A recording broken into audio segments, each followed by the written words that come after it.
Hello YouTube.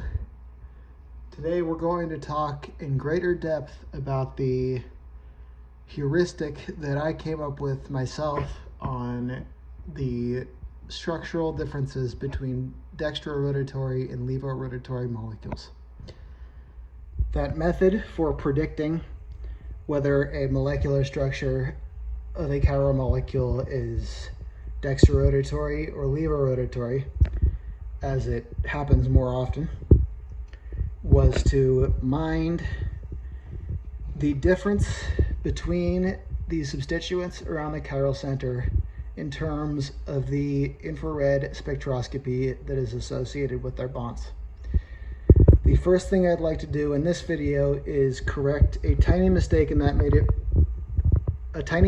made in that video regarding the units that I was referring to when talking about the infrared spectroscopy.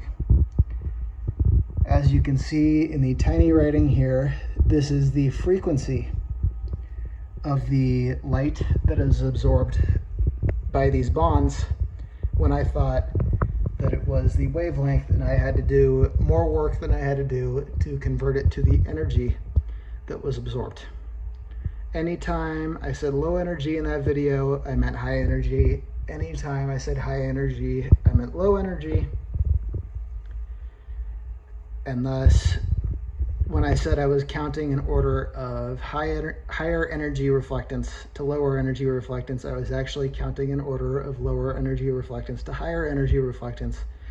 And this makes sense because as photons pass through molecules, they will tend to build in energy as they bounce in between bonds and increase their frequency as more photons get stuck in between the reflectance of different bonds.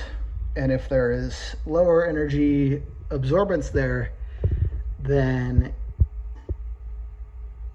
a photon that is still building energy through the chiral center of a molecule will have its path disrupted, and all photons will make the biggest transition through the molecule as they pass from bonds that reflect lower energy, where they will tend to be at as they enter the molecule, as they pass onto and out of the molecule off of bonds that absorb at a lower energy and reflect at a higher energy, as they will have tended to have made a transition to higher energy. So you can bear that in mind if you watch that video. Everything else is still the same. In terms of the numbers, it's just a little bit different meaning in terms of the quantum mechanics. It's a little bit like if you had a car with its windows rolled down unevenly,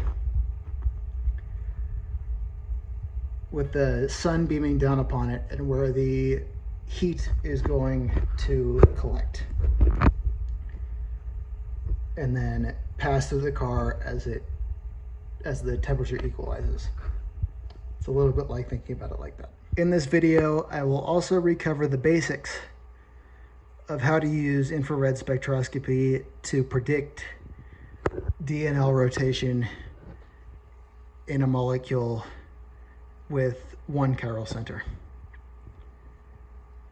So if I don't get a replacement out for that introductory video soon, you'll at least have that here, and everything else will still be the same in that video. It just won't bear in mind much of the quantum mechanics involved. All right, to start us off, I have a simple example to review here of a molecule with one chiral center, which I will review again how to use infrared spectroscopy to assign priority to the substituents around the chiral center in predicting whether the molecule will be dextrorotatory it spins plane polarized light clockwise as it passes through it. Or levorotatory, it spins plane polarized light counterclockwise as it passes through it. As it relates to the energy levels of infrared light that it reflects and absorbs. As photons enter the molecule, they will tend to have a lower frequency than they have when they exit the molecule, because when they're inside the molecule, they will be bouncing between these bonds as more photons are coming in, and they'll be increasing in their frequency as they pass through the molecule. So we will prioritize substituents that reflect lower frequency infrared light first, and prioritize substituents that absorb the most lower energy, lower frequency infrared light last. I have the R isomer of 2-butanol here, and we are going to work through how to tell whether it is the minus isomer, aka the levorotatory isomer, or the dextrorotatory isomer, aka the plus isomer. First, I have already written out the associated infrared spectroscopy data for each substituent, numbered in order of the one we'll be counting first to the one we'll be counting last. And the A's and B's here refer to the first bond out, which is A, or the second bond out, which is B, respective to the order we count them in total. So I have the hydrogen here first, since it beats every other in the first round of bonds. And I have things written up to the second bond out for each substituent around the chiral center, although we could go out into C and D bonds for other molecules, but up to the C bond here, but we won't because I simplified things just for this example.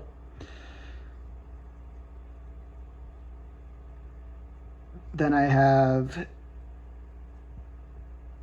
the hydrogen first, also because it is the least obtrusive to light entering the molecule, and that matters. Second, I have the OH alcohol group. Third, I have the ethyl substituent on the chiral center here. And fourth, I have the methyl substituent on the chiral center here.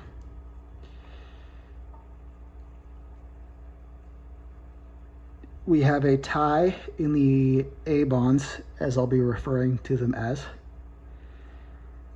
between the ethyl and methyl, third and fourth. So we'll need, the B bonds, or the second bonds out from the chiral center, to break the tie there. But first, the lower frequency light will bounce off of this and into here, where it can either bounce off this first and head into here, or bounce off this after bouncing in between here and here into here.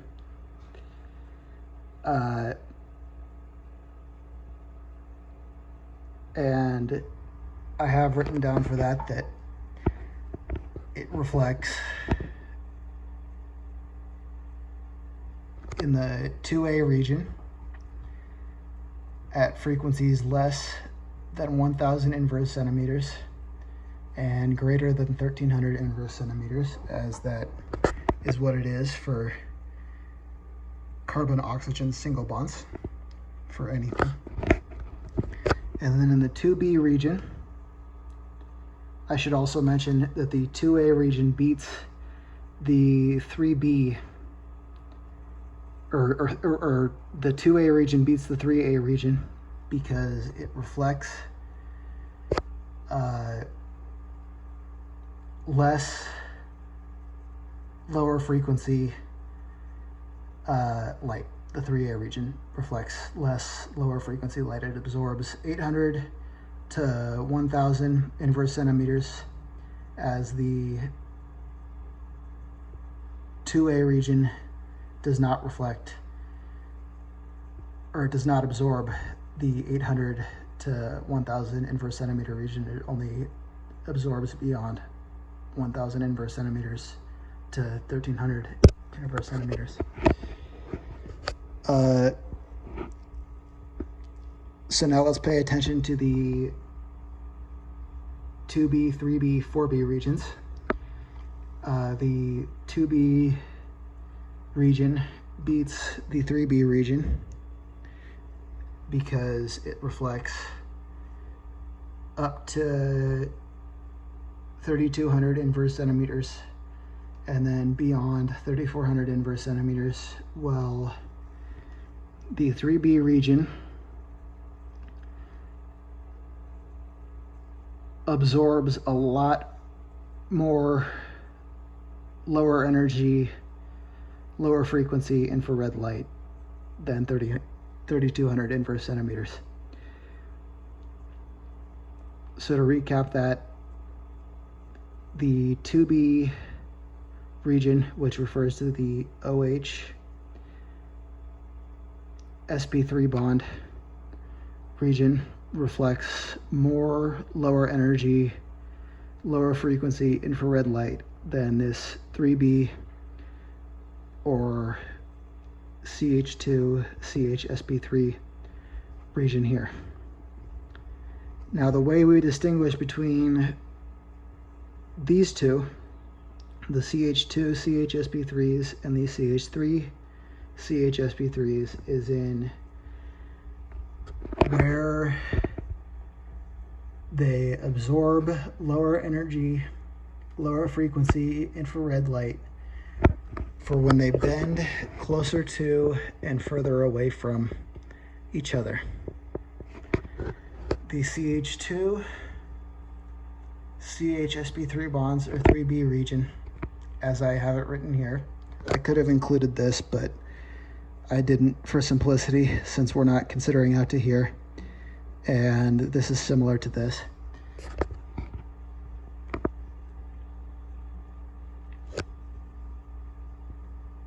It absorbs for a bend at a higher frequency than the CH3 sp3 bonds do. So it reflects with less disruption in a higher range of lower energy infrared light. Thus, it beats out these ones, as they are tied here. So the light comes in at a lower frequency, lower energy than it will have when it exits the molecule. Bounces off this, goes around this, bounces off here if it doesn't get absorbed by one of these in the same region. And it finally bounces out here. So all the way around there we have a counterclockwise rotation. Counterclockwise here, counterclockwise here. This will definitely be R minus 2-butanol, or Levo to butanol, as we can tell from how much lower energy infrared light each substituent reflects without interruption closer to and further away from the chiral center.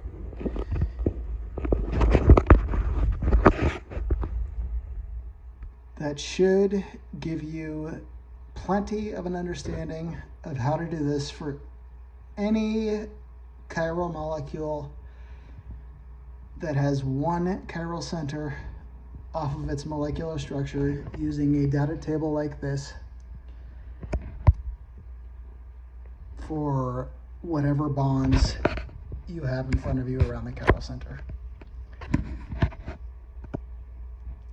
Remember to treat each bond as their own and mind which bond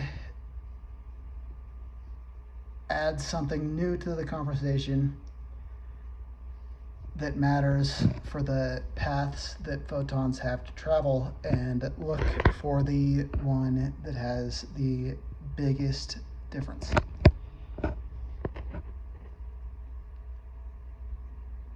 To teach you how to tell which isomer is which in terms of optical activity for two chiral centers, I'll need to briefly teach you how to tell the relative magnitude a chiral center has over another. Then to teach you how to tell the difference for molecules that have more than two chiral centers, we will need a more precise way of mathematically telling the specific magnitude of optical rotation that a chiral center has, as they will add up to be more than 180 degrees of optical rotation by the time we're talking about three chiral centers or more, which ends up putting them on different sides of optical rotation. It may be a reasonable rule of thumb for simple examples like this to ignore bonds that only have absorbance in the fingerprint region of the infrared spectra, and only pay attention to the bonds in the functional group region on each substituent for prioritization. And that's just because oftentimes they're not very definitive for any given molecule. They're very similar to each other, and they're just going to be bouncing in between each other like this and this, this and this. If you're bouncing from here to here, you might as well be bouncing from here to here, and that's wrong. We know it goes from here to here, and that's going to make the bigger difference. Although it will matter what bonds we have that only absorb in the fingerprint region when we consider with greater specificity what magnitude the optical rotation has for any given chiral center. Then it will matter to consider what negotiation is being had between bonds in the fingerprint region. But for simple examples, you're just trying to figure out the direction of the rotation. It's reasonable enough to leave out bonds that are in the fingerprint region, and just remember that they are occupying space here, and our distance between functional group bonds in here as opposed to functional group bonds out here that may matter less because they're further away, separated by fingerprint region bonds. And we'll talk more about greater specificity here in a second. I think of it like when the photon bounces between bonds that only absorb in the fingerprint region.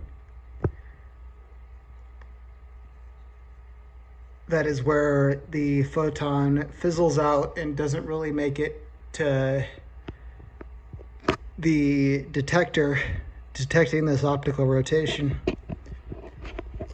in a coherent sense, like the photons that bounce in between the functional group bonds do.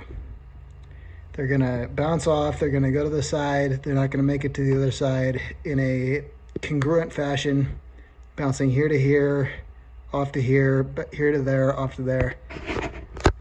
It's not really going to matter in the end. We're looking for the differences in the functional group bonds mainly. Please watch my more introductory tutorial on using this way, along with another way, for more examples that may help clarify confusion if you haven't already. Another time I would use the fingerprint region for comparing substituents in a simple example like this, where we're just trying to figure out the direction of optical rotation as if there were a halogen substituent in the same bond region away from the chiral center as another in the fingerprint region, with only fingerprint region bonds to compare to. As you can see, the halogens are into the fingerprint region themselves, and they need tiebreakers with best estimates for other bonds in the fingerprint region that are around to compare to. But generally, if you have all bonds in the functional group region to compare, it's going to make the biggest difference in the end. As far as all of the examples I've tried. I'd also only pay attention to the band absorbances for CH sp3 bonds when comparing different CH sp3 bonds. They'll be pretty useless when comparing anything else, as they're pretty much in the fingerprint region. Just my advice, but if you have something that makes more sense to consider that way, then you're of course welcome to build on this yourself. Before we move on, I'd also like to remind you that protonated amines and unprotonated amines are definitely different when it comes to the optical mechanics. They already have different numbers in data tables like these, and use them. For a quaternary amine, they absorb between 2600 and 2700 inverse centimeters more than they absorb anything else, which is what we're looking at here. Well, the regular old amines have their numbers here. And if ever you're dealing with a hydrochloride salt, hydrobromide salt, mesylate salt, they're often going to have different optical rotations, and it's because they've got a protonated amine that has different optical mechanics. So pay close attention to that and make sure you check what form was tested and what you're trying to match up the optical rotation with. If you are dealing with the protonated amine form of a compound, it is not always the case that the amine keeps the proton more than it shares it with the rest of the molecule. Oftentimes when there are pi bonds around or other groups that can accept the proton, then it will not be changed from a regular amine. That is also something important to keep in mind. Keep your organic chemistry, intermolecular forces, all of that in mind, because it will change up on you. All right, now let's talk about molecules with two chiral centers, like this D3-O-methylphenidate, or focalin, as it is termed in the pharmaceutical industry, that I have constructed with my chemistry model set. Now, to remind you that in molecules with two chiral centers, if both chiral centers agree on their optical activity, they're both Levo or they're both Dextro, then they're the erythro isomers of that compound. And if they disagree, then they're the 3O isomers or allo isomers of that compound. And what determines whether it is the D3O isomer or the L3O isomer, if it is the case that it is a 3O isomer, is the optical prediction of the chiral center with the substituents that have the greater degree of difference between their associated infrared spectra. So in this molecule here, we have a much greater difference between the substituents around this chiral center in terms of infrared absorbance activity at different frequencies than around this chiral center. These are very similar to each other, even this one. They're all very similar to each other around this chiral center. This is the Levo chiral center. This is the Levo chiral center this way. And this is the Dextro chiral center around this way. And since there is a greater difference between the substituents around this chiral center in terms of infrared spectroscopy, it is the chiral center that dominates the optical activity of the entire molecule, and thus this is the D3O isomer of methylphenidate, a commonly used ADHD medication. It's all the same skills, just applied to looking at the difference between the substituents around each chiral center, and the more extreme difference will dominate. And that's all you're going to need to know to tell the difference between the stereoisomers of compounds with two chiral centers in terms of optical activity. We'll dive into a deeper dive example in a second, but there's your introduction to this one, and it's really as simple as that with molecules with two chiral centers. Molecules with three chiral centers, though, will need some more precise mathematics and ways of understanding, because if you have three going in the same direction, it's often the case that it rotates the light more than 180 degrees, and that ends up on the other side of the polarimeter. If they're all rotating Levo, then they're likely to have the molecule be detected as a Dextro molecule. That is where this video is going to end for now. I need more time to compile some research on many similar chiral molecules and their differences in optical magnitude to formulate better how to calculate what each chiral center contributes to the optical rotation, so we can mathematically formulate adding up the effect of more than 2 chiral centers. But that's what I can tell you so far. Thank you.